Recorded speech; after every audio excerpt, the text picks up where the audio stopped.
Okay, we can start with quick prep.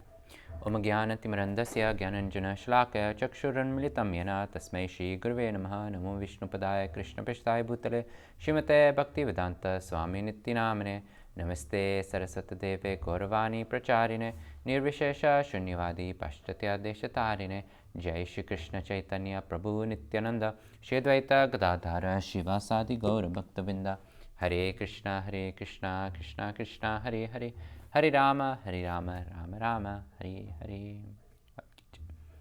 Thank you very much for coming. I guess we can start. So obviously today is the last session, and did you manage to go through PKP? Like, did you manage to flick through the book? Flipping through it, yeah. Okay, nice. So I guess just a recap of what we discussed yesterday. So the first one is the difference between an animal and a human.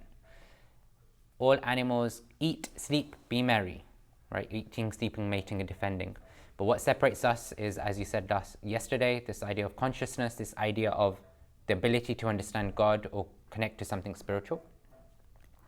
And then we had an understanding of the three layers of identity. There's the gross body, the subtle body, and the soul. Then the first chapter that we really discussed is Varnashram system.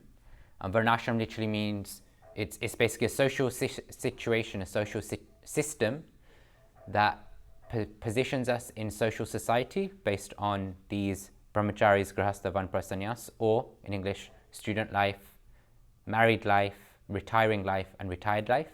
And this idea that all of those ashramas have their own sacrifices to make, and there's universal sacrifices we all have to make, and that is taking on spiritual teachers, taking on spiritual character and lifestyle, as well as chanting or performing mantra meditation that connects us to spirituality.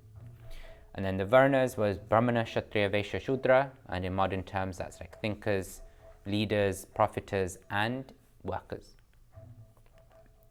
Then we spoke about the frustrations of the world, how at every step there's always frustration. If we get what we want, then that's amazing. But then if we want something but don't get it, if we want something and we might get it, but then that is not good enough.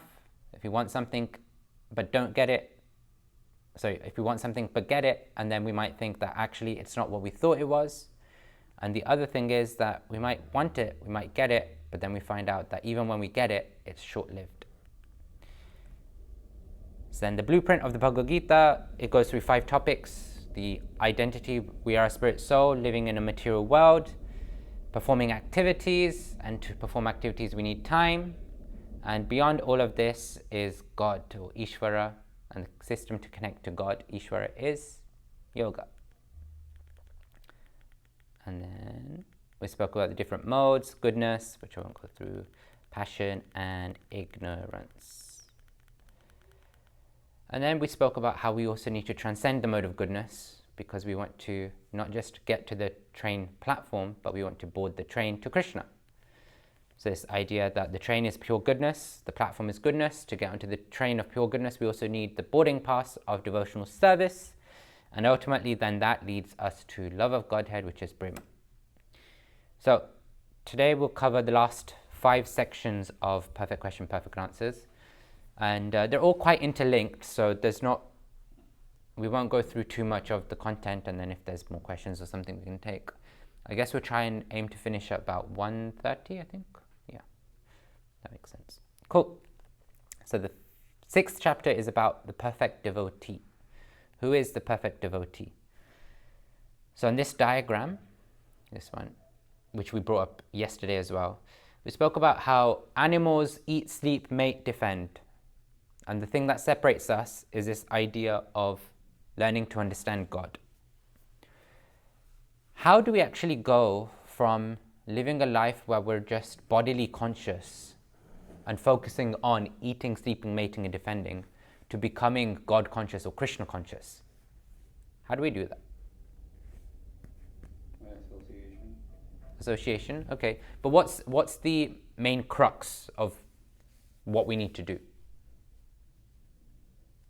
Is this idea of developing a loving relationship with God, which means If you love somebody, then you learn how to please them, right? You learn what they like, you learn what they want, you learn to please them.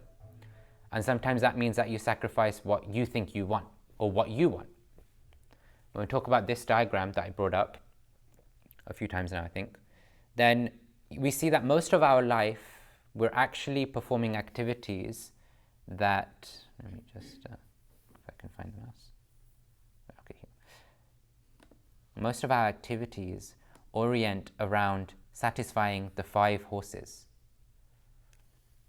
the 5 senses that we have. That's what most of our activities orient around.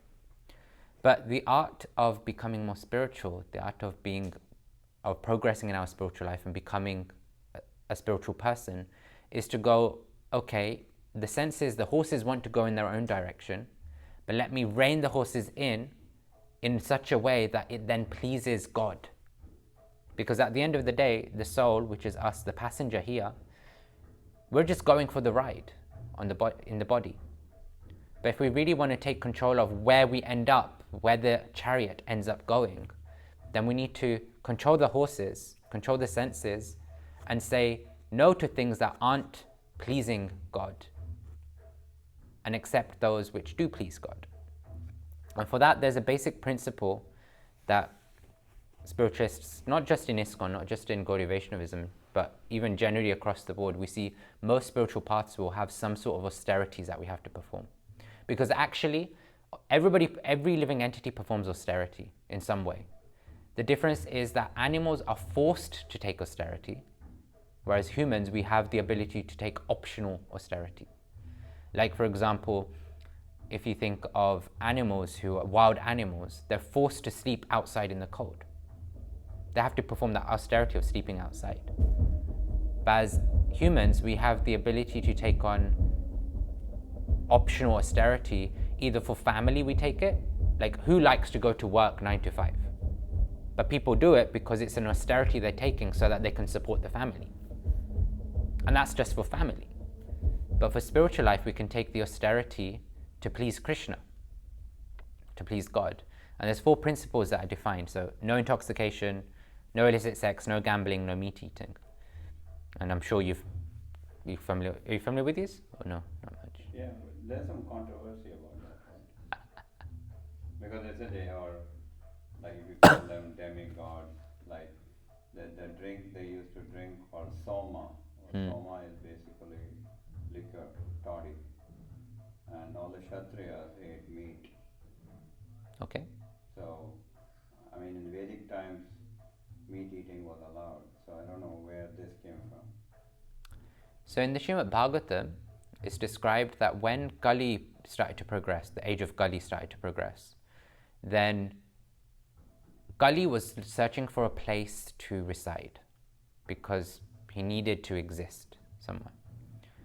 I mean, there's a backstory where Kali was basically going to be killed by Parikshit Maharaj. And then Parikshit Maharaj says, okay, I'll give you a place to stay. I'll give you a place where there's animal slaughter, where there's women being harassed or what's it called? Exploited. Yeah, exploited. Where people are like just dishing out money, like just basically gambling. Basically these 4 things is basically where Kali can reside. And there's a 5th place that was given, and that is in money. Because at that time in the kingdom, these 4 things didn't take place. All the animals, all of the living entities were well looked after. The women were well respected. Nobody would go to the pubs, etc., liquor, etc., unless they were really, really low caste. And nobody would gamble because they all recognized that they need to support the system of the social structure. And so when Kali was searching for a place like this, he was finding that actually there's nowhere in the kingdom, because you're such a great king, there's nowhere that I can stay. So then ultimately Parikshit Maharaj gives him the place to stay, which is in gold, in wealth. And we see, okay, we have this saying that money is the root of all evil. It's not necessarily true, but there's an element of truth in it, because when people get too greedy for money, then evil naturally comes in. When people get too greedy for anything material, it naturally creeps in. But again, the opposite thing is the greatest philanthropers are those who made a lot of money. A lot of them made money illegally, whether it was the Rockefellers or the Carnegie Foundation or whoever. And that's where you have to see they're philanthropists, they're not spiritualists. Right. But I'm just saying they have done a lot of good for society, like the Carnegie Foundation, even though, or Andrew Carnegie, who made billions in the steel industry. So, but a lot of them use slave labor. So I'm just saying it. Sometimes So is it really you good then? cannot Is it really good then? Huh? Is it really good then? The Well, fact I mean, what they did. But look what the Rockefellers have done, or the Ford Foundation has done. I mean, they might have made the money in the not the Krishna consciousness technique, but they've given it down the road, like Bill Gates has done, given billions and billions to charity, to malaria vaccine. So when you look at it in the larger picture, So artha or making money is not whichever way you want to make money. I don't know that you can say it's bad, you know. So we spoke about dharma, artha, kama, moksha, right, yesterday? What is that artha doing? They're using the artha in order to help others attain kama. But then what? No, a lot of people, philanthropists, when they make their money, then they believe they get liberation, moksha. Right, and we Because just... that's, I mean, not necessarily karma, but they believe, whether it's Bill Gates or Warren Buffett, whether they believe in God or whatever, salvation, we call it in Christianity salvation. Yeah. Yeah, but this is a thing, right? So you see that all they're doing is supporting the material progress of people. No, but if you produce a malaria vaccine, millions of people in Africa and India will be saved. And So what it's not they're just going to do material, though with their it's life? not material. What they're going to do with their life? Well, I'm just saying that If you live, when they're saving lives, they are doing good for society. So that's it's true. It's not material. How is it not material? What's spiritual about saving people's lives? It is spiritual because if you save a child, that's spiritual. If who's going to die of malaria, that's spiritual. But he's going to die eventually, isn't he? Everybody's going to die eventually. So But if you save a child who grows from age, let's say who have died in Africa from falciparum malaria, and now the child lives and becomes another Bill Gates, he may But do he another could- great thing for society. I think the point of this is that karmically, those activities do accrue. The activity of gaining money through illegal means, or through giving it out in charity, philanthropy, both of those accrue karma. One accrues negative karma and one accrues positive karma. But spiritual activities, like we discussed before, they don't have karma. When you do spiritual activities, you don't come back to this material world because they don't create karma.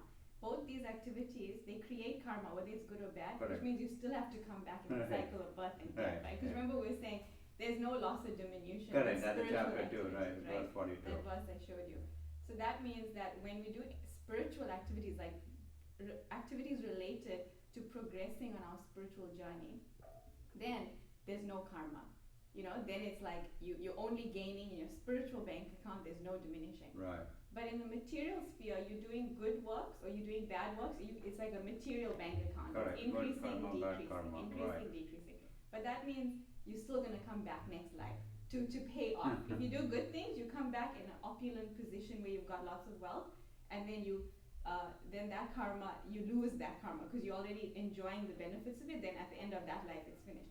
Or if you do negative things, then you come back to get really suffering, and then you pay off that, you lose that karma, and then after that it's like you die. So the point is, both those activities, like philanthropy in and of itself, actually will still accrue karma. Good Because karma. it will accrue good karma. So that's what I'm saying. They're getting money from illegal means, that's negative karma. Then they're doing, something positive with the money, that's good karma. But that's why it's not a spiritual activity. Yeah. It's a material activity that's still going to keep them bound in this material world. And then even when they give money to, like, let's say they're trying to feed, homeless children, Right. or they're trying to, what was the example you guys gave just now about like saving lives, right? Yeah. It's still you're helping the material life of others, and that's why it's still karmic. It's still related. So there's this example that if you see an abandoned child, a homeless child on the street, what's the best thing you can do for that child? You might think, oh, I'll take this child, I'll feed it, I'll take care of it, I'll clothe it, I'll give the child everything. But the better thing would be to actually reunite that child with its own parent, who it has been But separated. what if it's an abandoned child? But let's say it was the king. The king who has everything and can take care of the child better than you has been separate. The child has been separated. And you think, oh, with my small salary, with my small house, I can provide for this child. The best thing is if you give that child back to the king. So that's what, with all the living entities, we are meant to reconnect others with God, you know, because God is the king, right? Right. God has everything. God's the best caretaker of Right. everyone. I cannot take care of anybody. If I see an abandoned person and think, oh, let me provide for them, what can I do? I may be able to save their life in this way, but not in that way. Like from malaria, I can save their life, and then they go and get hit by a bus. I can't protect them from that. But God is the ultimate, and so the best thing I can do is actually tell them, go back to God, you know, connect with God. But Find the thing is, yourself. somebody who is homeless with Yeah. no food in his stomach, and the last thing, they want food in the stomach before they can connect to God. You know what I mean? And that's okay. That's the truth of life, Yeah, that's right? true. I mean, Like we are spoke about blessed yesterday, because- balance. What's that? Like we spoke about yesterday, balance. If our material situation isn't balanced, then we Yeah. can't connect spiritually properly, Correct. Yeah. right? So But- if I tell the home, like I was there feeding in Tompkins Square Park, I was there with the kitchen. But if I was just wondering, I was giving them some of these Prabhupada's books. Some of these people are bedraggled But this and is- don't have places to sleep. They're not going to read They're it. not even going to No, read the but book. think about the And they ABCDE. just wanted, they're coming for the prasad. That's But it. Exactly. if They you're giving them wanted prasad- Exactly. two cakes and two salads and two rice. But in that activity of distributing prasadam, Right. you are reconnecting them with God. Well, we hope so, but again, No, they'll but go No, back you and- are. You are. You are, because when you take prasadam, because it's offered to Krishna, Right, then guaranteed in the next life is auspicious for them. For them. For them. for them. Yeah. Whoever takes prasadam, guaranteed they are on an auspicious path. Somehow Even they though will they're find. just taking to feed the stomach. Exactly. They're on the journey back to Krishna. That's better than if you feed them meat, Oh, yeah. then that's, you know, that's going to take them down. No, but what about the original question, like the Kshatriyas, like. Yeah. So they all Kshatriyas, were you have- eaters, from what I've read. So And where Shiva does it used say? to drink all those gods, they used to smoke cannabis and drink soma. Where does it say? It's in the. It's not in the Shastra anywhere that Shiva drinks. Well, Shiva I has read drunk- about it. I Shiva read has that drunk- There's something called soma. Was That's for the drink of demigods. For the demigods, God. yes. Correct. Yeah. But Shiva's never drunk. Right. Shiva has drunk But poison. the demigods. Shiva has drunk poison. Right. So if we want But to the imitate, demigods were much higher than us, right? so it doesn't mean that they're devotees though. Oh. When you look at the Bhagavatam, you see there's many pastimes where the demigods have acted very demoniacally. Uh-huh. Because remember, what does being a demigod entail? It means that in the next life, we've accrued so much piety in this life that we have a chance to go into higher material forms of life, and being a demigod is a higher material form of life. It's a material. So you form, have right? increased enjoyment. in Yeah. the Oh, living. demigod is not closer to spiritual level than No. we are? No, they have No? they in a more opulent lifestyle, and they have increased enjoyment. And the thing is, they have license to have increased You might as well enjoyment come because here. they've accrued what? You might as well come here for the mic. For the mic. So because they've accrued No, I can hear. Why? No, for the mic. For the Oh, recording. record. Oh. for the okay. recording. Yeah, they've accrued Okay, you're gonna. so they've accrued a lot of piety, and that's why they have the allowance to enjoy Why doesn't more. this Krishna book they call Shiva as a demigod? Actually, Shiva Tattva is interesting. They Yeah. keep on mentioning that. So- That Shiva is a demigod. Why? Because Shiva is considered a part of the triumvirate, right? Equivalent to Krishna and Brahma, right? actually, Shiva is in between. Really? So in Well, this, I was told yeah. initially that the Trimurti, right? Brahma, Vishnu, Shiva were all the same level. But then in these books, they constantly say in Hare Prabhupada's book that Ishvara Shiva is a demigod. Shall we address that afterwards? Because I'm conscious I'm that sorry, yeah. Yeah. we don't want to That's digress true. too much. But about the point about the Kshatriyas eating meat. Correct. So previously, yes, Kshatriyas have these strong, powerful bodies. They are always protecting. They're in war, so they have that license to eat meat. But it's not just any meat the way we have in the slaughterhouses, mass produced. They actually hunt themselves also. That was their duty, like, and never cows. So it's like they had that allowance under very strict circumstances where they themselves were going out, like hunting, and then they would, So okay, they would hunt right. the deer and they would kill the deer and eat the meat. So It's- what you also have to remember is that the intention of the killing wasn't for the meat. Mm.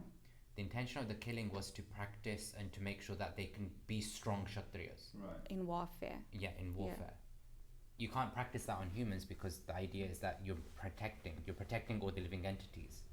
Part of the protection means that if you're killing, then you're also making sure that the living entities that get killed get as best of an opportunity in their next life as possible. So you don't just randomly kill. They actually go through a lot of prayers, a lot of yagnas, etc. before they go out to hunt as well. And then to make sure that the animals get properly, for want of a better word, utilized, that's why the eating also happens. It's not for sense gratification the way it's happening now with meat eating. And also, it kind of doesn't apply here. It's like almost like a moot point because in this age, nobody is a Kshatriya. It says in the We have the scripture. military. Let's say the U.S. military says our men have to be strong, right? They have to fight, and they live But in they are cold not weather, Kshatriyas. Generally, meat eating became prevalent in the cold climates, right? When the evolution happened, the Homo sapiens moved from Africa, right? So basically, every European When climate, you cold look at- climate, started eating meat just to survive. When you look at what a Kshatriya really is, Yeah. There's no Kshatriyas in this age. Kshatriya will get down onto the battlefield with hands and legs fighting elephants, fighting tigers, fighting lions. Our military don't do that.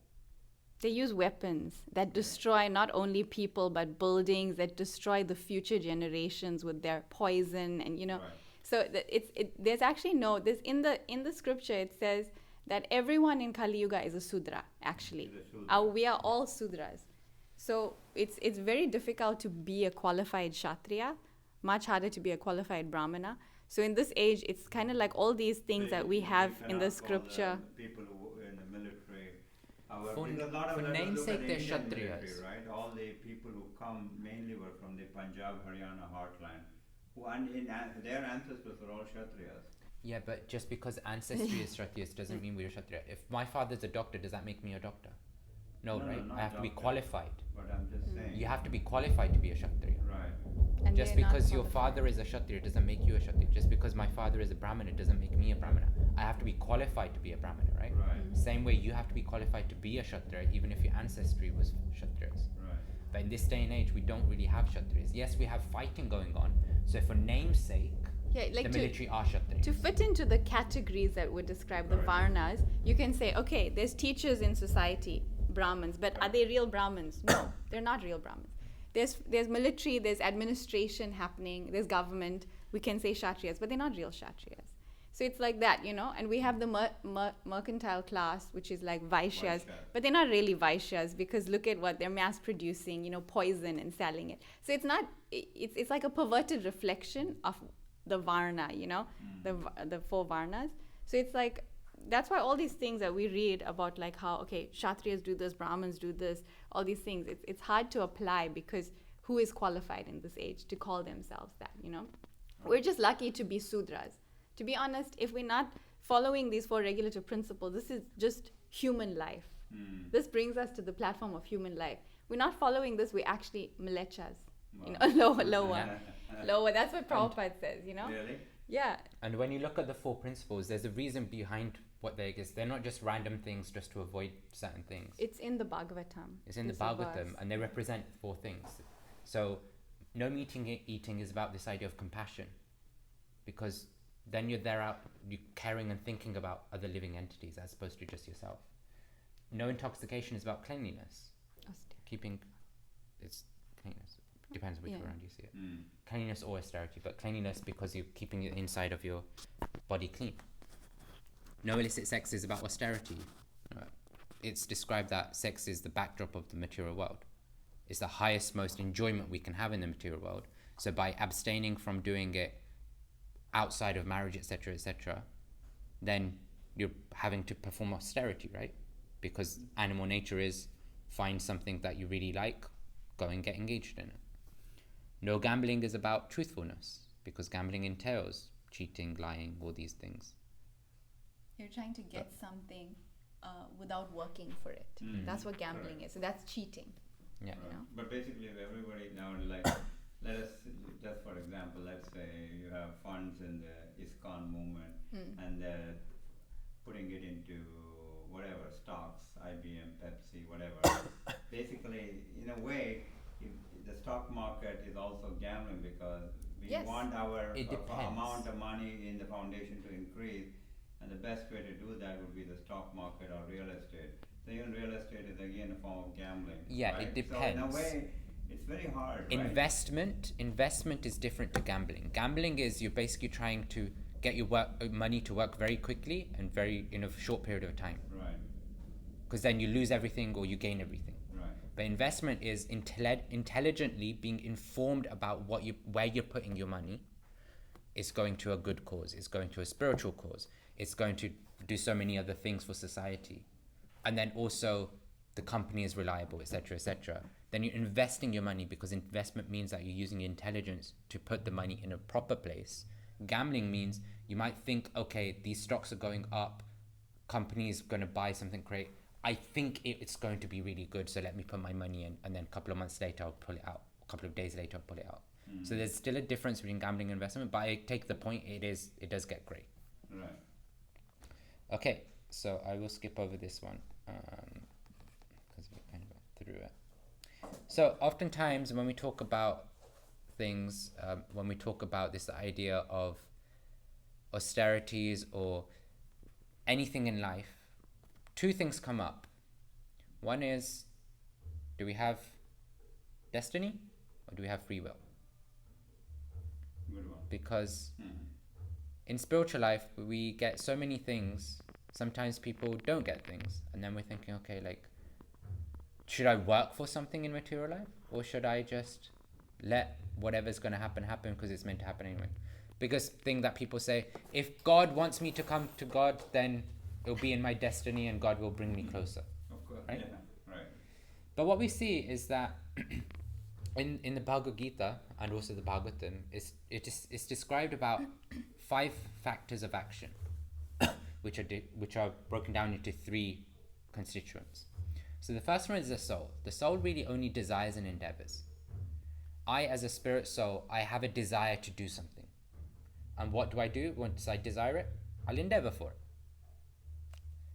But then what happens is that the super soul, which is in the heart, looks at the desire, looks at the endeavor and goes, okay, Anjan, you've desired this. You got my name. Yes. I'm only- You've desired this, you've endeavored for it, Huh. and therefore I'm going to give it to you. You desired a 4-bed house, I'm going to give it to you. And the way the super soul then gives it is through material nature, arranges it through material nature. But what does the super soul look at when it decides that actually, Anjan, you're allowed to have that 4-bed house? The first thing is our desire, but the second thing also is our karma. Do we have the balance, the right piety to then achieve what we desire to achieve? But when you enter spiritual life, there's a third thing that the super soul looks at, and that's our spiritual bank balance. Oftentimes, and sometimes we do see people who come into spiritual life, their astrological charts say that they should have this XYZ happen to them. But then in reality, because they've entered Krishna's kingdom, they've entered spiritual life, XYZ doesn't happen. In the UK, there's a personality called Jankidas, or JD. And in his astrological charts, he was never meant to have any health issues. But he ended up having cancer. Now that's strange, because he became a devotee and his charts became negative in one sense. But what Krishna saw is that with that cancer, he would be able to preach much better. So, based on how powerful a devotee we are, how powerful of a spiritualist we are, how far in the process we are, then Krishna will decide that, okay, Anjan, you're not meant to have the 4-bed house, But I actually think you'll use it to invite devotees home, to have kirtan, to discuss the Bhagavatam with your family. I'm going to give it to you. Or he might think that, Anjan, you're meant to, in your karma, you're meant to have the 4-bed house. You're desiring it, but if you get the 4-bed house, you're going to forget me. You're going to then start inviting people to have like mini parties, like kitty parties at home. You're going to invite people to watch the football or the soccer. So then Krishna might decide that actually you're not allowed. He's laughing. And so when Krishna enters our life, or rather when we endeavor to enter Krishna's life, then Krishna can change our destiny. Right. And when we see devotees, when we see spiritual people, we see that how much free will do we have? we have the free will to desire and the free will to endeavor, but that's it. I have the free will to desire to give this class today. I had the free will to desire to cancel the class because nobody turned up until like 11:45. Right. But then what ended up happening is not in our control. I'm not even kidding. What actually happened is that just before you came, I was like, okay, I was going to message Surabhi and say, because she wasn't here yet, to say that, okay, nobody's come, so I'm just going to pack up. But then you turned up. So my desire was to, and I was going to endeavor to cancel the class. But then Krishna's sanction was like, you're not allowed to cancel class. So then he made you turn up. So yeah, we have limited free will. But the interesting thing about free will is that the more we advance in our spiritual life, the more Krishna gives us leeway in our free will. Because he sees that the way we're using our free will is to serve him, not to serve the senses. Oh, okay. So when we look at the Now, perfect... what do you believe? Death is predetermined, like destiny? Srila Prabhupada was asked this question that in the West, the death rate is so much lower than the East. Why is that? Right. Then Srila Prabhupada said, I don't think so. Where I'm looking, the death rate is 100%. So when we look at death, yeah, we have this notion that, okay, we want to live long, etc., etc. So when am I destined to die? Well, the reality is we're destined to die anyway. The question is, what are we doing with the time we have? Are we accruing the good and bad karma? Or are we accruing the spiritual karma? Are we messing around with credit cards? Or are we investing in our bank balance? That's our decision. That's our free will to decide. Because reality is we only have two choices. To choose Krishna or to not choose Krishna. To choose spiritual life or to choose anything that binds us into karmic cycles. Ayurvedically, you do have a number of breaths. From the time you're born, it's determined the number of breaths that you'll have. Right. But like Vajra Govindam is saying, that when you enter spiritual life, you know, that karma that you had from birth, it changes. So that's how some people their lives could be extended. They were meant to leave, like Prabhupada had in his astrology, like he was meant to leave at one point, but then he survived and continued because he was preaching, you know. He did have a heart attack himself, right? Yeah, he had a heart attack on his ship on the way On the here. ship itself. Yeah, but he had health challenges, and there was times it said that he's meant to leave at a certain time, but if he doesn't, then, you know, he'll preach, and then the next time he'll be, you know, near death would be at another later stage. And then there's others who have actually, like he spoke about Janakinath, whose life was shortened, kind of, you know, because like spiritual life. But Krishna saw what's he gonna do, and using him as an example of someone who's, you know, has a lot of resilience, that no matter what challenges he has, he's still so focused on Krishna. So, and we see examples like that in the scripture of people who go through very intense challenges, but Krishna uses them to show what great devotees they are through the intense challenges. So there's also that. We could say, why would Krishna do that to his dear devotee, you know?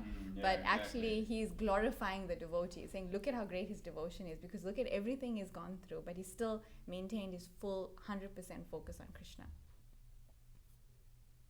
Yeah. But there are people who are great devotees who get killed. Like, I don't know if you listen to the Hanuman Chalis on YouTube, there's a famous singer, Gulshan Nair, and apparently he died young.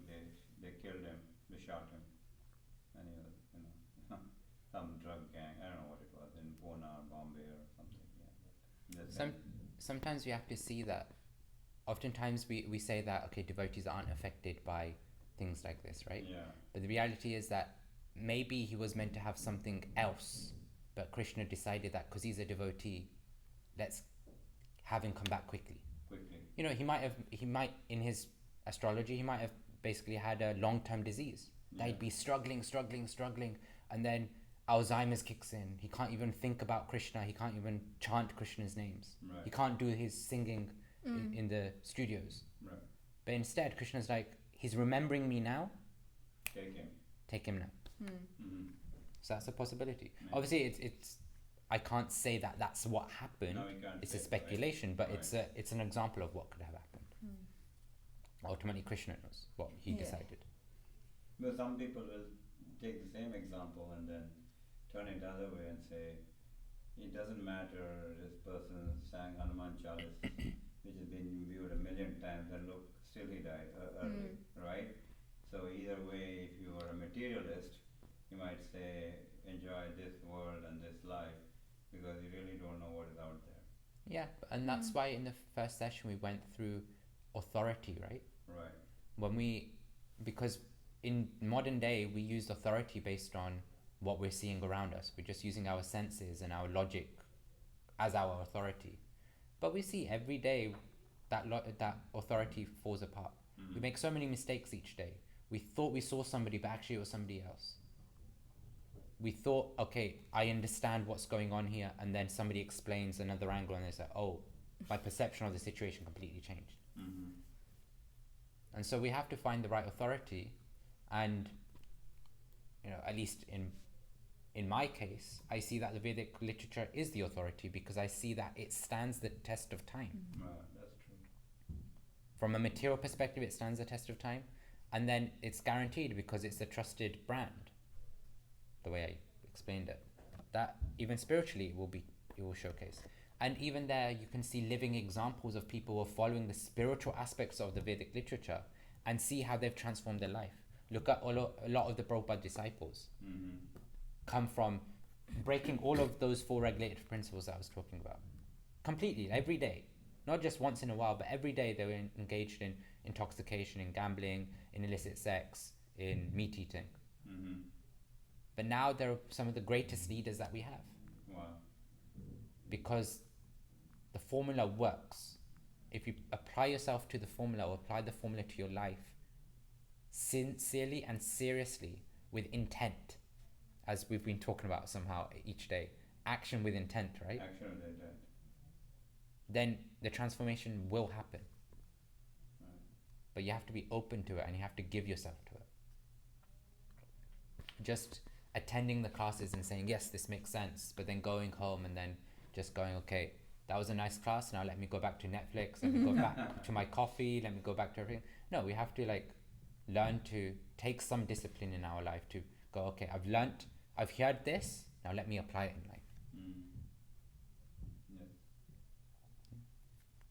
And we see that devotees are basically endeavoring to do that. Simple living, high thinking. That's the basic principle. Because the idea is that we always want to remember Krishna and never forget him. And so the idea of reducing our material desires, reducing what we need materially, allows us to then open up more time, more energy, more consciousness to focus on Krishna, to focus on our spiritual path. You can see it already, when John etc. were here, they were discussing about how he would eat everything and anything, right? He'd go to the pubs and he'd drink, etc. But now he's seeing he's going to the pub, but he doesn't want to engage in that because he wants his consciousness to be clear so that then he can focus on things that actually matter to him. Mm-hmm.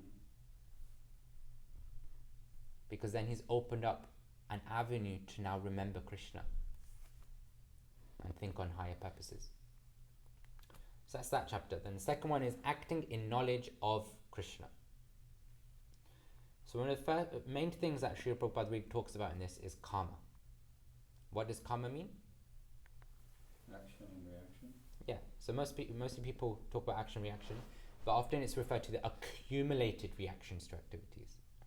So oftentimes we talk about karma in a perspective or in a sense of it's an activity that's going on.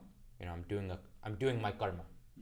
But then also it's talking about in terms of the piety and the impiety that we've been talking about, the good and the bad reactions. But why does karma exist? I mean, can't we all just be saints? Couldn't Krishna just make us saints? Why does karma exist? Thoughts? I guess if we keep if we believe in rebirth, I guess, make us higher spiritual beings. The question is if we have to believe in successive births and successive, higher elevations of your spiritual consciousness. But that's a belief. We have to believe in that. But there are people who don't believe in rebirth, and like Islam and Christianity, not really, but the Jews don't believe in rebirth, and they live their lives thinking there's only one life. So for them, karma, I don't know, they believe in it, whether it exists or not. I don't know if they believe in it. Okay.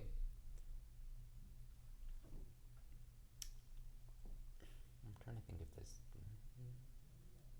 Most philosophies that I've been in contact with actually believe in karma. Not necessarily in the way we define karma, but they believe in an element of what you put out is what you get in return. What they believe in this particular life, your actions and reactions Yeah, and have that's okay. consequences. But they do not believe that you die young this life because your past karma is bad. They don't have that kind of philosophy. Correct. Yeah. Only we have that. There's a couple of others as well, but yeah, generalizing, yes, that's true. Yeah. But the idea of karma, we can see, is basically like a school, right? It's basically like a process of learning. We see that a lot of the philosophies talk about, okay, if you do good, you get good in return. Correct. What does school teach you? Same. Be a good student, you get good rewards. Be a bad student, you get detention. Right. And when we look at the pastimes of Krishna, specifically him with the cows, then at the end of the day, when Krishna and the Gopas are coming back from Govardhan, from the mountains or from the grass patches, etc., do you know how Krishna calls the cows? How he calls them? How does he make them come back to By the village? flute. By the flute? Okay. So there's a process that actually takes place. So Krishna knows each and every cow by name. So Wow. first he calls the cows by name. Really?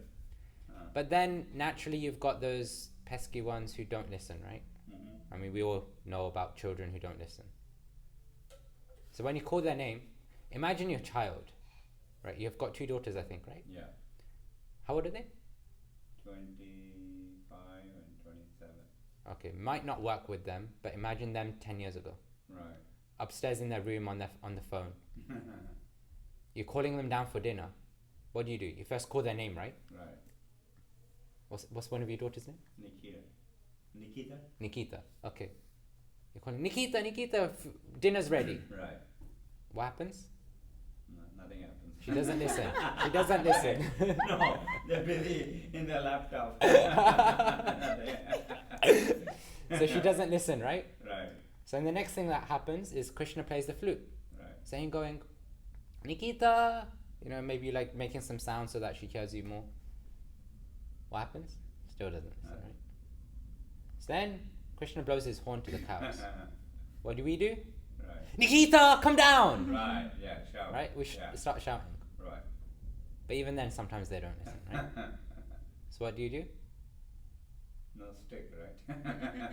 For the cows, it's a stick. Oh, it's cow, you have a stick. You can't do a stick. But for us, we go up into the room and go, let's go. slam the door open and go like, let's go. Correct. Yeah. Right? Yeah. And we see Krishna uses the same method for us. Right. He first tries to explain, right? Through the literature, we see that he's got so many injunctions, so many teachings for us to learn. But we don't listen. So then he shows us, he gives us live examples of people, of things that are taking place, and like, look, this might happen, be careful. But sometimes we still don't listen. So he then gives us an experience, shakes us in our boots.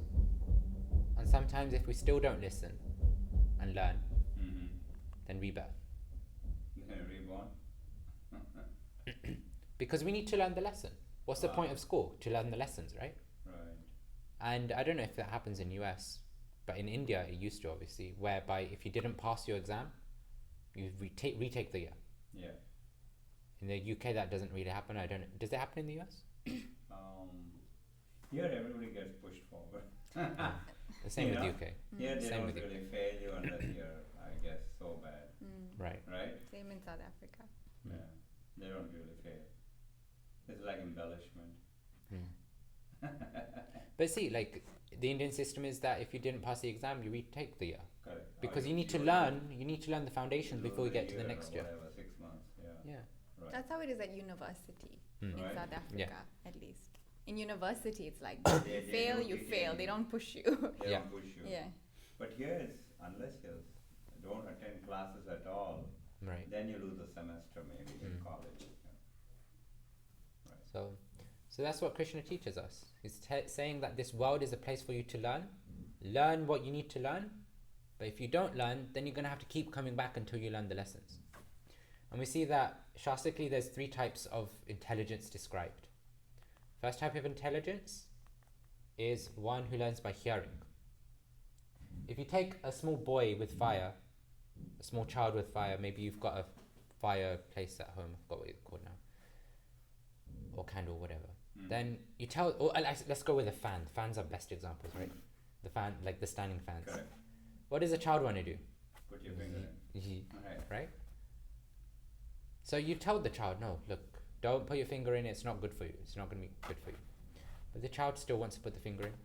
So then you might show the child that, look, I'll put my finger in. It hurts me. So you're hoping that they recognize that fan, finger equals pain.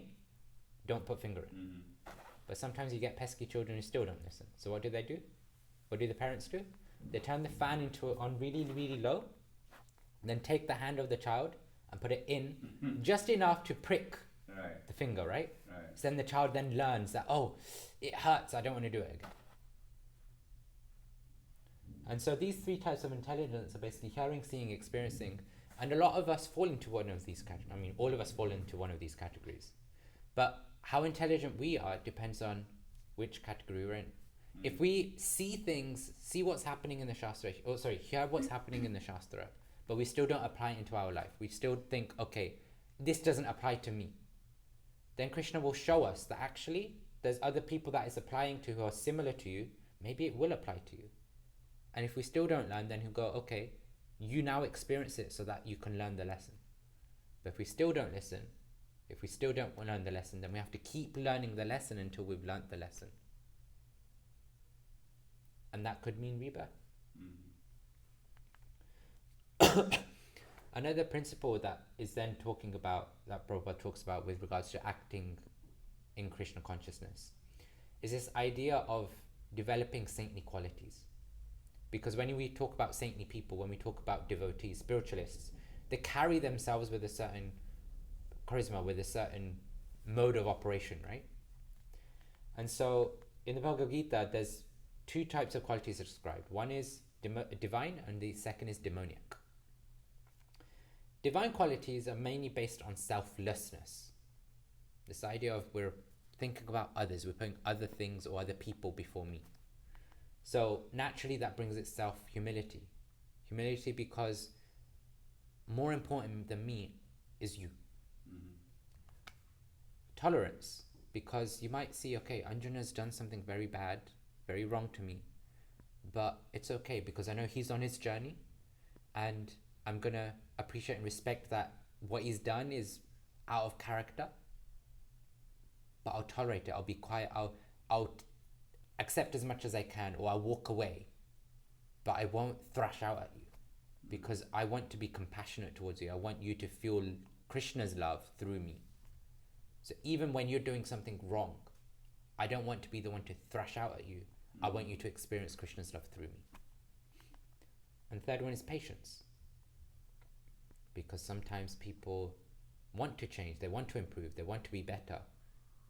But, I mean, this is just an example. Sometimes people want to do that. But it takes time for them to mold. It takes time for them to become who they want to be. As we were talking about change yesterday. Action with intent. Right. The intention is first. If the intention is there and you're putting the endeavor to make the actions come to life, it might take one day, it might take 1 month, it might take 1 year, it might take 10 years. It might take 10 lifetimes. Depending on how deep the conditioning is. But somebody who's trying to develop divine qualities, they're patient, not just with other people, but with themselves as well. Because they recognize that, okay, there's this thing in me that I don't want, this bad quality that I don't want, but I've lived it for so many years, it's going to take time for me to get rid of it. So they're patient with themselves as well. And then on the flip side, you've got demoniac qualities, which is all about selfishness. And what does that bring? Anger, greed, envy. Because when you're selfish, when other people are doing things that you don't like, that don't align to what you want in life, what ends up happening? We start blasting them. We start saying that all sorts of things that they may or may not be true. Right. We start saying things just to put them down so that we can feel good and so that our position seems like the right position and their position seems like the wrong position. And then eventually we want more and more, right? If let's take an example of, I want that bottle of yours. I really like it and I want that bottle.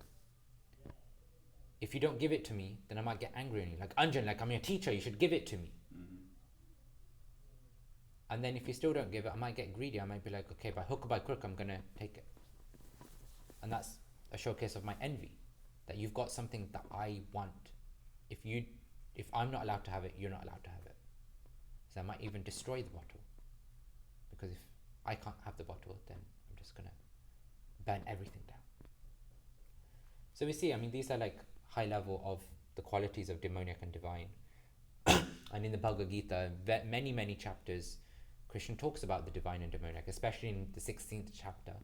He talks about the demoniac qualities a lot. And so we can go through, and oftentimes what I tell people, and even myself, I want to try and do this, is when we go through those qualities, just find like 1 or 2 that you think, actually, you know what, I really want to develop these. Right. And then focus like for a week, for a month, on just focus on trying to be conscious of that quality.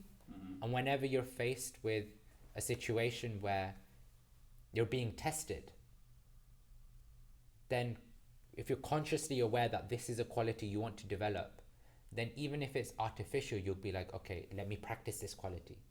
And then over time that becomes second nature, because then that becomes part of your character, your personality. So it's a nice practical thing that we can all do. Developing divine qualities by being conscious about the quality we want to develop. But sometimes it's difficult, right? In many ways we have selfishness and we want to get to a place where we're selfless. And so the first step that we can do is to be sensitive, to think about other people. It's very difficult to go from I'm acting like this to acting like that. But what we can do in the middle is think about acting like that. Think about how other people will feel. Think about how other living entities will feel. And then that way we can be sensitive, and that sensitivity is like a stepping stone for us to then act selflessly. So then the next section is about advancing in Krishna consciousness. Now, again, from the Bhagavad Gita, you see that there's different grades, different levels that are described. In chapter 3, it talks about rungs on a ladder. Different rungs on a ladder. So first and foremost is that most people will have a karma view of life. They're basically just doing their activity, a materialistic view. I'm just doing my work, my job, and then with that job I'm just getting money. With that money I'm getting whatever I want to enjoy in life. When you start spiritual life, you start basically bringing some religious element to your life. Karmakanda, as you may have heard. This idea that I'm performing, Hindus are big on this, right? We do rituals, Diwali rituals, we do Janmashtami rituals, whatever it is. We do rituals, Ghar Pravesh Puja. When you're entering a new house, you do the puja. Why do we do it? Because when we do these pujas, when we do these rituals, then we're getting benefit out of it. If I do a Ganesh puja when we buy a new house, then Ganesh will remove all the obstacles, so all the negativity in the house will go away, so I can do whatever I want in the house. My path is clear to enjoy in the house. But then the next step up is doing Sakam Karma Yoga, which is basically doing spiritual practices for spirituality. I still got my desires, I still want to enjoy, but I'm doing some things for Krishna. But today I think going back to rituals, right? I mean the whole Hindu philosophy has become like people do rituals and there's a priest chanting. Nobody knows the meaning of this chanting, and a lot of the time we just do them because they say you have to do it and no one Right. knows what is the benefit. And that's this, Karmakanda. Say what is the benefit? No, that's the I mean, if you have a third person do a ritual for you, which he himself may or may not know the meaning, he might be just reciting because he learned it by heart since he was Yeah. age 5, right? He probably doesn't even know the meaning. You got to ask him. Yeah, you He get did a lot 1 hour like that. puja, praising whoever, Vishnu, Ganesh, whatever, right? Yeah. Where is the benefit with the rituals? And that's the thing, we often say, we have this saying, ritual without spiritual becomes, if you just do rituals without any spirit behind them. Fanaticism? Yeah, you could go with that. Sorry, it's religion without spirit becomes Fanatic. rituals. Rituals are what? Just mindlessly doing things, right? Right. But if you want to make it spiritual, you have to add the spirit. You have to add the meaning behind everything you're Correct. doing. Most of our temples don't. But we don't. We can go anywhere. You can go to Kashi, you can go to any of the famous temples, South, Rameshwaram. Which is You why can they go on become, doing rituals. which is why Hinduism I often describe as being a hodgepodge. Yeah. Because when you look at Hinduism, it's all the Vedic literature, but whatever you want to pick from it, you pick from it. That's a hodgepodge. But when you look at spirituality, it's about intentional progress to a higher goal in life. But Hinduism nowadays is purely about, let's just do this ritual because we've been told my Baz used to do it. Mm. It's running in the family tradition to do this ritual, so let's do it. A lot of the rituals are not even from the book. Yeah. You know, it's not even from the book Right. sometimes. Like family rituals, that just happen. And then you do get the priests. I know in my family we used to get priests coming like once every 3 years to do some kind of ritual. Right. And it was like there was like a bona fide book that it came from. But I never connected with it. I never understood it because it was just someone else reciting exactly what you're saying. And I mean, there is some level of benefit, right? Because the family has gone through the austerity, they've made the arrangements, they've got the articles, they're doing something. There's some intention of like, we want to do this for God. So Right. there's a small level of benefit, but it's not that they're going to get the full benefit without understanding what's going on. Yeah. It's like something, you get something from it, but not what you're meant to Right. get. Exactly. Yeah. Yeah. But if you were to ask the priest to explain, Yeah. he may not be knowing the whole thing.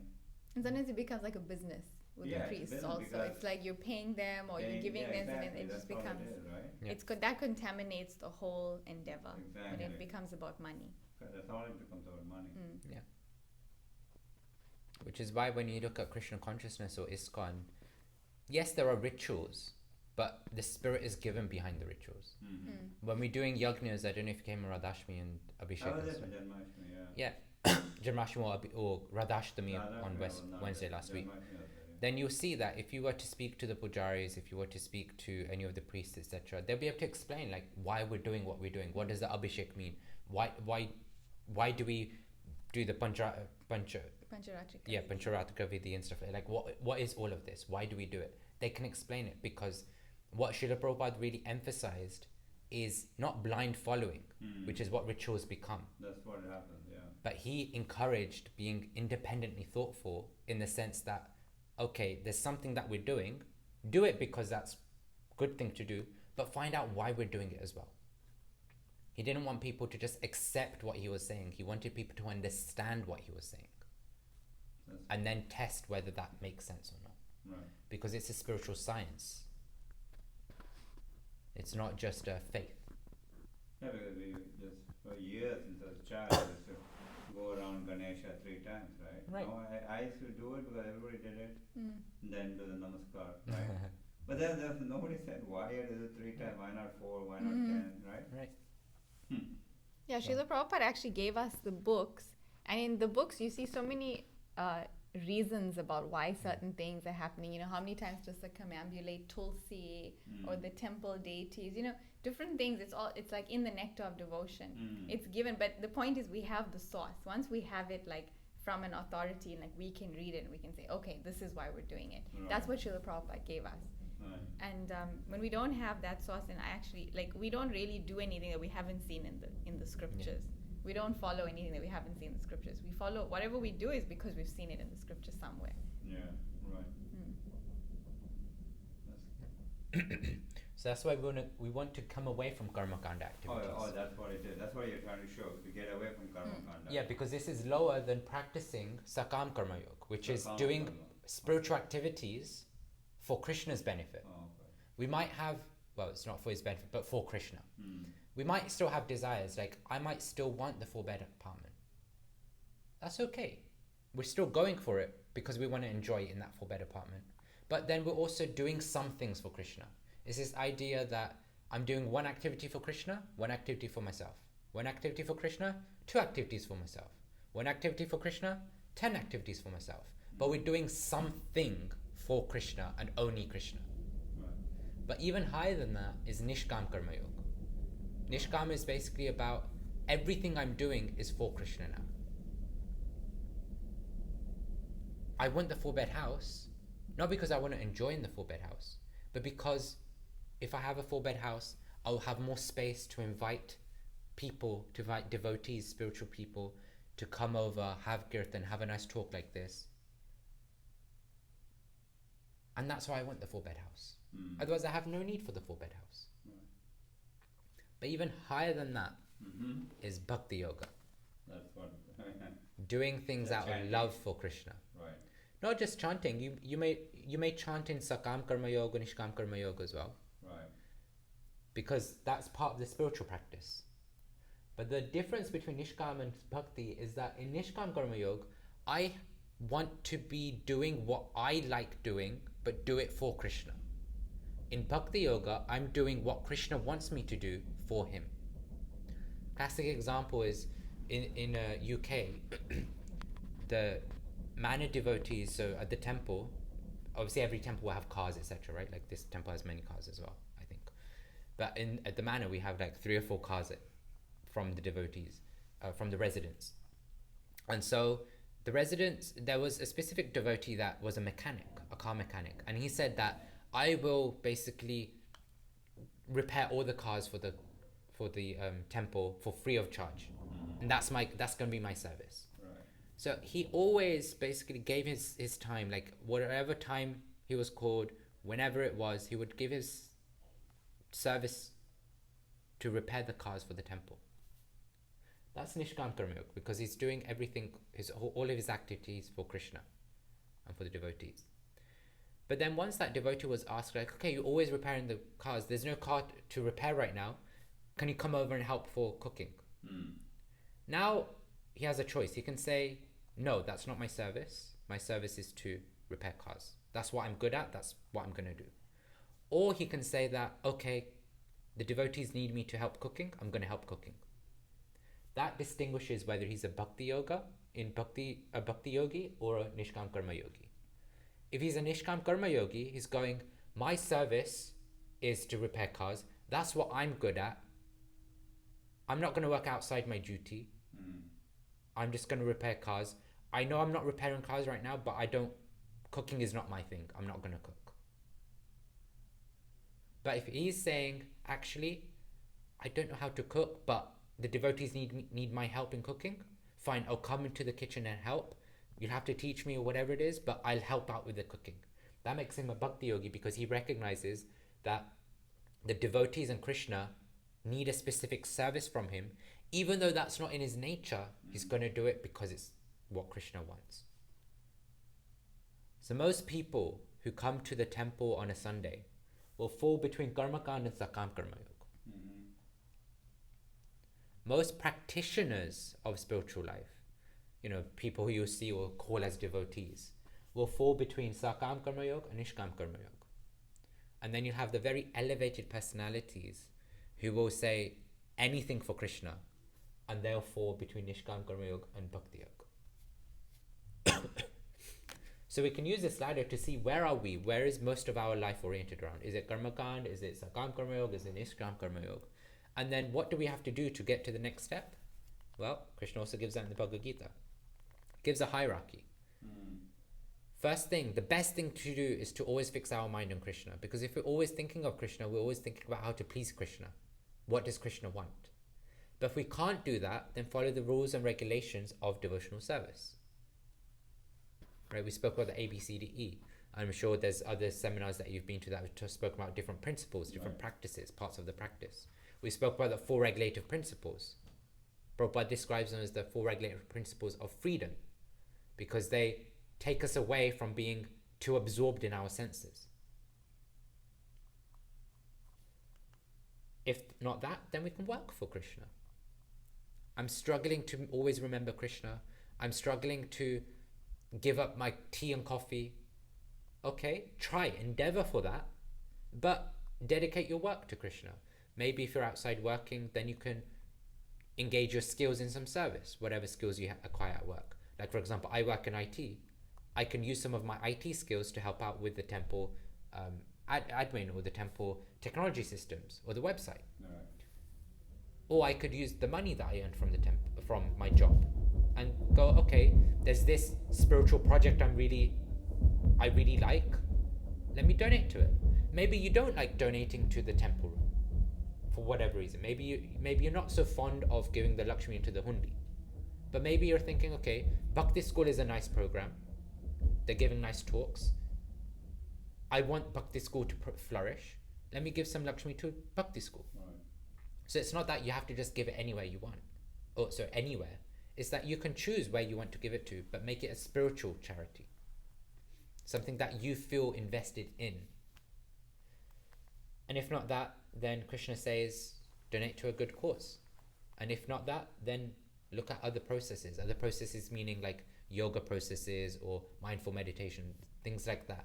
Which chapter is this? 12. Yeah, 12. Four? Chapter 12 of Bhagavad Gita. Why does he say good cause and other processes? They're not spiritual. These two are not spiritual. But what they do is they make the ground fertile to practice spirituality because we're becoming selfless by doing those things. Or we're thinking of things outside of just the senses. So these two make us fertile to then come to the stage of practicing 1, 2, 3. So then, last chapter is... Already the last chapter? Wow. Yeah. It's a short book. We have 2 sections left. This section and another section left. Okay.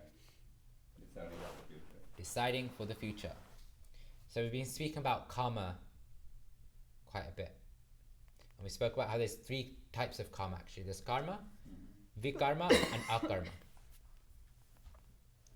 Karma is good action, right? So good reactions lead to good reactions or good results. Vikarma is bad actions which lead to bad reactions. But then akarma literally means negating karma. And that's basically spiritual actions which lead to no material reactions. So when we're practicing spirituality, for the 10 minutes like I said, even if you spend 10 minutes practicing spirituality, you're not performing good karma or bad karma in those 10 minutes. So that means you've at least invested 10 minutes of your time into developing the bank balance in your spiritual life. The more time, effort, energy, consciousness we spend in our karma, in activities that are spiritual, the more we grow the bank balance and the more we reduce the investment into the credit cards or spending on the credit cards. And then this naturally leads into, well, okay, as we've been speaking about, karma across lives, right? So I know I have a different picture for this, but this just makes it easier because then you can see the color coding. So red is the gross body, green is the subtle body, and then the yellow dot is the soul. So what happens on reincarnation? Reincarnation is this idea that we basically leave this material body and take another material body on. What happens is that the gross body goes away, and you see that the subtle body and the soul go and take a new body. So that's interesting. When I die, I will lose this gross body. If I'm taking another birth in this world or in the material world, my mind, my intelligence goes with the soul. But one of the questions you raised, or one of the points you raised in the previous sessions, was that we don't remember stuff from the previous life. Unless you're blessed. Unless you're blessed. Blessed, cursed, whichever you want to see it as. Yeah, that's true. Why can't we? If the mind and the intelligence goes into the next body, why can't we remember that stuff? Because we have a limited capacity in memory as well. The brain is very complex. It's stronger than the strongest computers that we have, but it's still limited in capacity, right? So from a physical nature, it's very limited, which means it can only store a certain amount. If you think about this life itself, do you remember everything from this life? No. So there are certain things that we remember because they are valuable, important, certain things that we've forgotten because they weren't so important. Same way with previous lives.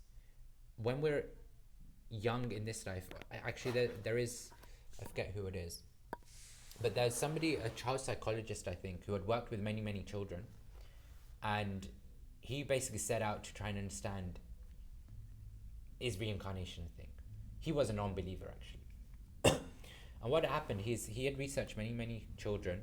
Many of these children remember stuff from their previous life, so-called previous life.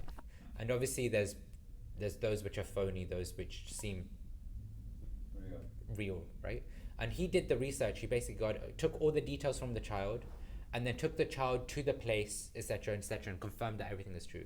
In many cases, there'll be children who have been born in completely opposite side of the world, like children that have been born in Africa who know about a specific house, a specific family, and even specific details about like cracks or paintings on the wall of a house in Argentina or in America something, and they have no linkage to that household. There are personalities that so-called remember being killed. They have marks on their forehead or in their body that represent the murder that they went through. And I remember one case where he had actually taken the police officers to the exact place he was buried. Wow. So these aren't evidence for reincarnation, but these are, or let me rephrase that, these aren't proofs for reincarnation, but they're evidence to support reincarnation. Why did I bring that up? Talk about your memory. We can't remember. Yeah, with memory. It's very rare that they remember.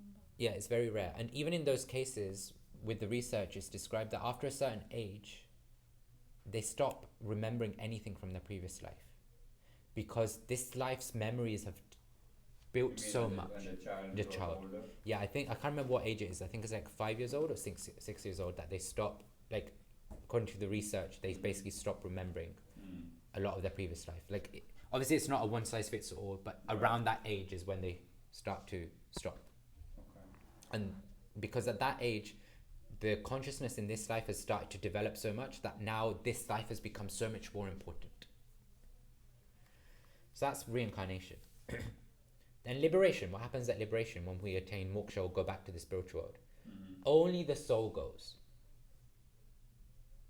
Even the mind and the intelligence stays behind.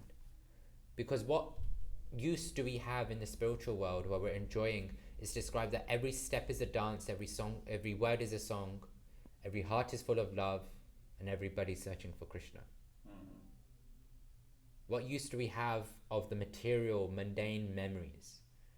What use do we have of remembering our wife arguing with us over something very trivial? None, right? Right. So when we get liberated, it's described that the soul basically leaves behind the gross body, leaves behind the subtle body, and then goes and takes a spiritual body.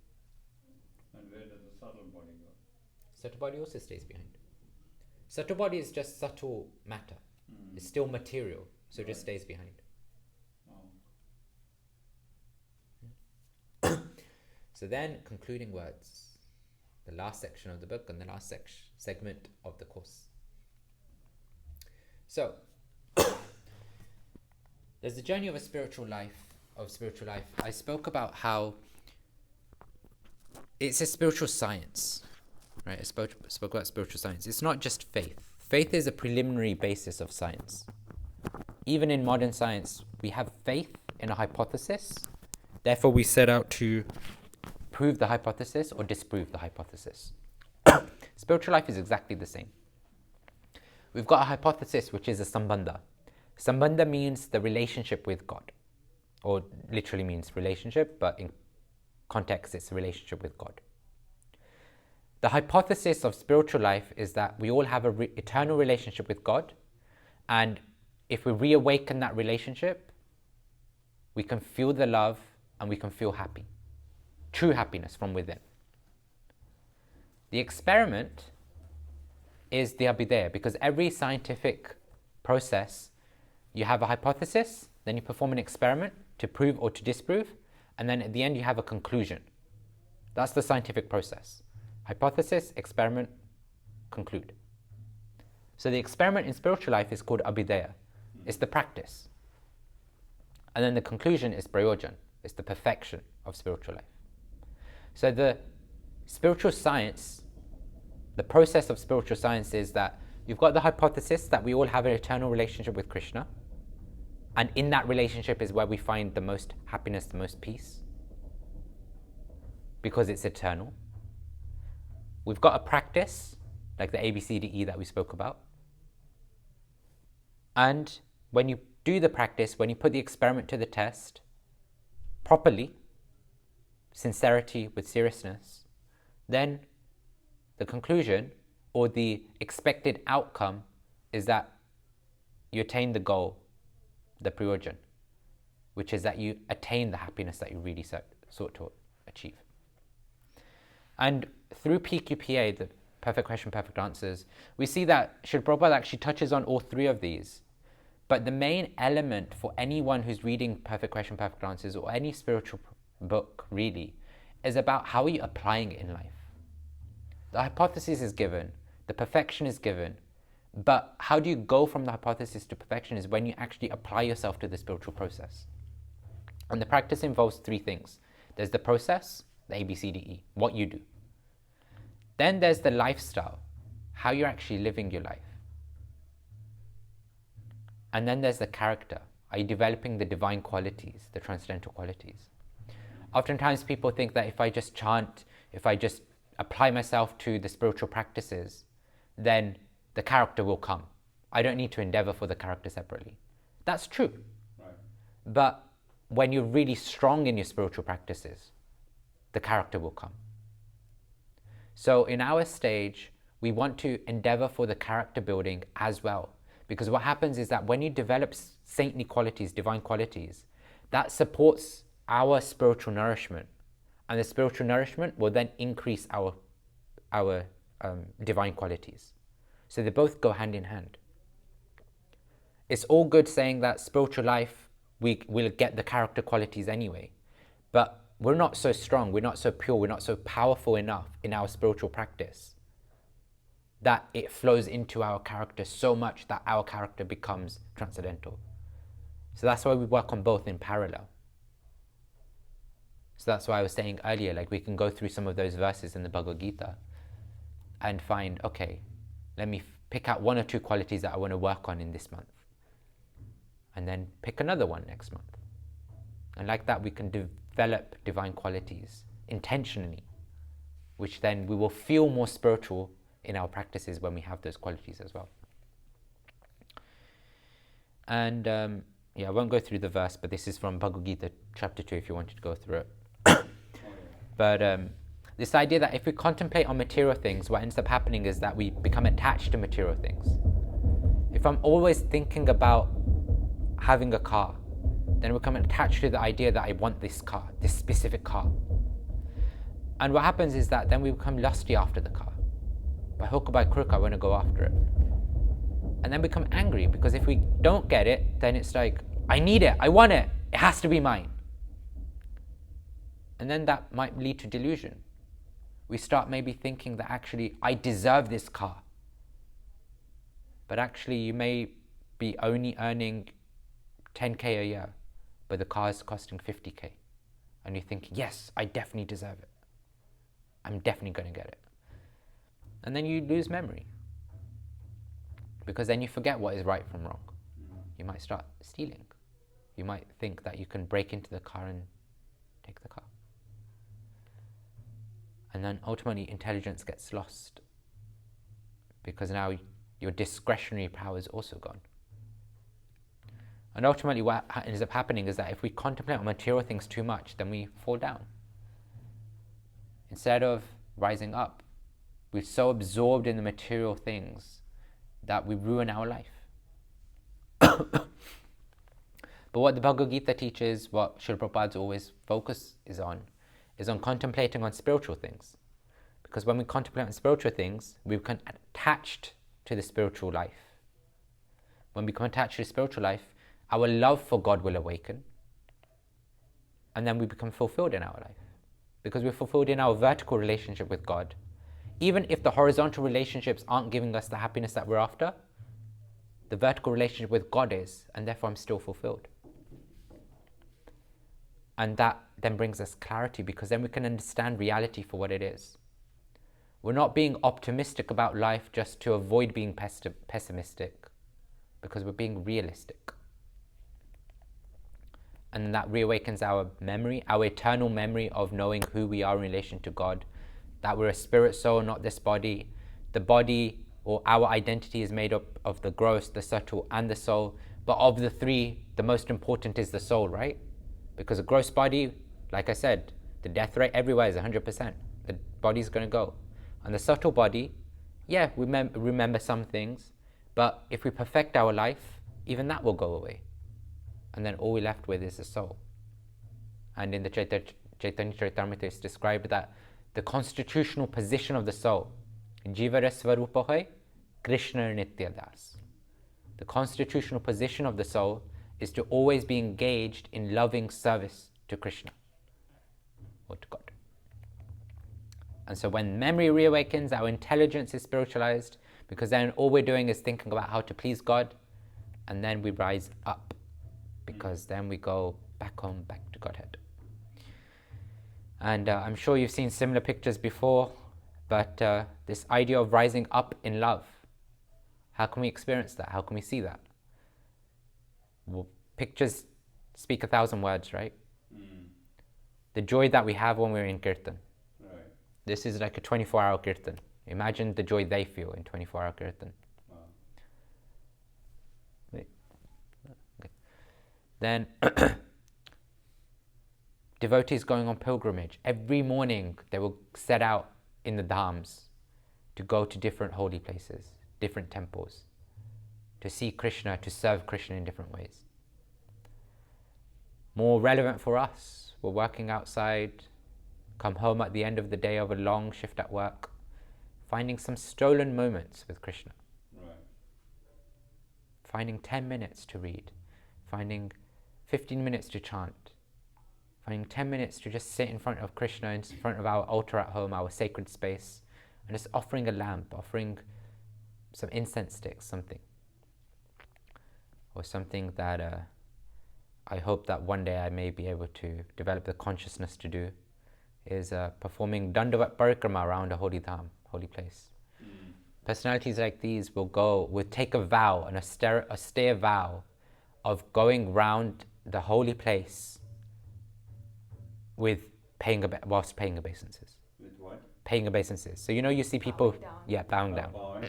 They put a rock, they do this, Uh, and then they put a rock there. And And then then? they go to that place, and then they offer, or they bow down again. And then And they that's put how they another go rock. around. but So that's why you have all those rocks. Yeah, there? so that's how they know they're going all around the hill. I didn't understand. I thought there was just the rock. No. So this person is doing Dandavat Parikrama with 108 stones. Oh wow. So he will stay in one place, Uh-huh. bow down 108 times before he moves to the next space. And then and the rocks move with them. So you see there's rocks up here, Yeah. there's rocks here, and there's rocks here. In total, that will be 108. So he's standing here, he'll pay one obeisance, he'll take a rock from here, place it here. And then he'll get up, bow down again. He'll pay obeisances, take one rock, put it here. Like this, he'll do it 108 times in the same spot before he Then moves to the move next. to the next. Then he'll He'll move. move to that Then he'll spot move with the here. next rock. Then his foot will be Then here, and he pay. It will be move that rock where the hand Yeah. will be, Yeah. and that will do all circumference, and Go that over will that do hill. 3 times. How many No. times? does Up it to do that? up to the vow, right? Up to the wow. Oh wow. Huh. Where is this? This is in Jagannath Puri? This No. this one is Govardhan. Govardhan. No. This picture is Govardhan. Have you been But- there? I have, yes, You have. but I haven't done this. Have you? Yeah. You have been there? It'll take I about. didn't- They walked around. I did not walk around. I just walked in a few places and then took the rickshaws, you know. Wow. Okay. But you can go around the temple, right? you It can. is too big. It's huge. Take a couple of hours if you're walking. Oh, is that right? Govardhan is a hill, so there's many temples around this hill. Oh, it's a hill. And then, but it's a very sacred hill. So then you start in one place and you walk around the whole hill, and it takes like, people say like, what, 8 hours? If you're doing it slow, there's 2 rings. Okay. There's an inner circle and there's an outer circle. Inner circle is a couple of hours. Outer circle is like 8 hours, 6 to 8 8 hours, something. Walking. Walking, yeah. This will take like 10 years. This one, yeah. Oh my God, yeah. But people take the vow to do it Right. because that's how much love they have. And that leads me very nicely to this idea of surrender, That's Sharanagati. what it is, surrender. Because surrender, oftentimes in the West especially, we have this idea of surrender. Okay, police has come, put our hands up. In the temple room, we also put our hands up. Right. But the difference is that when the police comes and we put our hands up, we're doing it out of fear that we've done something wrong and we're being punished. In the temple room, when we're putting our hands up, we're basically saying, look, I'm yours, Krishna. I want to be yours. Right. Please take me. Take me, yeah. Pick me up. And we see that there's different types of surrender that we can have. The fear-based, like I was speaking about with the police, right? But you could apply that to God as well. You know, you've got different cultures, especially like Christianity. I don't know if in US you get these preachers, but they'll go with the mic and say, Judgment Day is coming. Right. Hell, you know, if you don't come to Jesus, you're going to go to hell. They're trying to build fear so that people surrender to God. Right. Then there's convenience. Oh, if I do the rituals, if I serve Krishna for, you know, this ritual, that ritual, then I get some material benefit out of it. It's convenience. At least But they're in turning this, to the Krishna. small book I was reading when he's talking to Bob, Bob is asking him, so will I get wealthy, etc. And Prabhupada clearly says, yes, you'll get Yeah. all the richness and material wealth. Yeah. Right? Yeah. Some people do it out of duty. Okay, Krishna's given so much. You know, in Christianity, you've often got the thing where you thank God, you appreciate God for the bread on the table. Yeah. It's an appreciation out of duty that God has given me the bread, so I'm going to appreciate it. So I'm going to serve God in some way for the bread that He's put on the table. But the highest of all is to give yourself to Krishna out of love. Because He's beautiful, because He's done so much for us, because there's nobody like Him in the world. When you love somebody, then you want to give yourself to that somebody. You want to please them in whatever way they want to be pleased, or whatever way they're saying that they'll be pleased. But then also we see that there's an external type of surrender and an internal type of surrender. External surrender could be wearing the dhoti, tilak. External type of surrender could be coming to the temple every day. external surrender could be chanting on the beads in front of people. But the internal type of surrender is when we're putting the spirit into everything we're doing. We're putting our heart into everything we're doing. We're coming to the temple still, but we're here for Krishna. We're giving our time to Krishna. We're giving our service to Krishna. We're not here for the conversations. We're not here for the gossip, but here for Krishna. We're chanting our rounds, not so that other people see that I'm chanting a round, but I'm chanting my rounds because I want to connect to Krishna. So like this, we want to cultivate the internal type of surrender. The external is important. We don't neglect it. Right. But internal is where our love for Krishna really thrives. And so, bhakti or devotional service is about always remembering Krishna and never forgetting him. And in the scriptures, we won't go through this now because there's too many and it's too much. Right. But I'm sure over time, if you come to more programs, more courses, you'll find that there's so many personalities in the scripture that defy the normal logic of what it means to be a devotee. Uh-huh. People think that you have to be a sannyasi to love God or to be able to like give yourself to God. But scriptures have a personality called Ambarish Maharaj, who was married, who was a king, but he dedicated his whole life to God. You have species, like people say, like you were saying earlier, like demigods are devotees, right? Correct. But here we've got a demon who's a devotee. Well, even Ravana was a devotee. He wasn't. Huh? He was dedicated to Brahma, but not as a I bhakta. thought he was the number one devotee of Shiva. I mean, yes, Shiva Right. Brahma.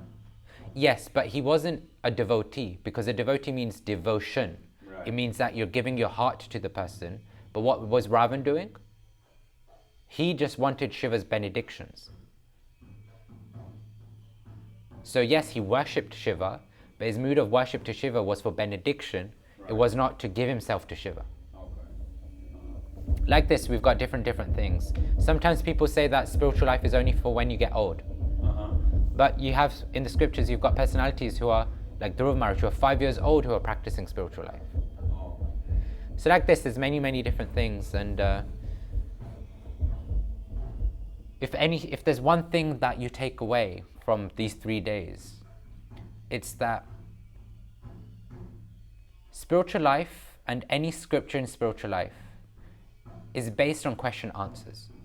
It's based on curiosity. It's based on getting questions answered. Right. But what we see time and time again in the scriptures and even in perfect question, perfect answers, if you read the concluding words, you'll see that what did Bob do after hearing getting his questions answered? He applied himself to the process of spiritual life. Okay. Because the way to experience spiritual life, the way to know whether this spiritual practice is for me or not, is to apply yourself to the practice. And so the practice of Bhakti Yoga, the practice of Srila Prabhupada, the practice of ISKCON, the practice of ISKCON New York City, as you're already familiar with and aware of, is the practice of developing love of God through kirtan, through studying the books, through chanting, through attending the programs, through attending the programs in the temple room as well. The ABCDE. Yeah, that's true. And so it's a request that get the questions answered, because doubts need to be cleared. Yeah, I agree. Yeah. But also don't just wait for the doubts to be cleared.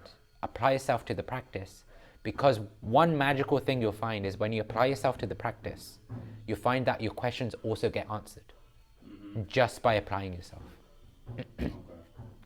So I will end there.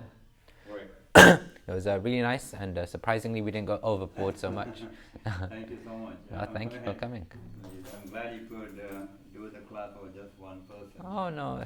You know, Shoot. I thought when nobody came, I thought that's why I was sitting outside. Oh Maybe you were gonna cancel. You know. no.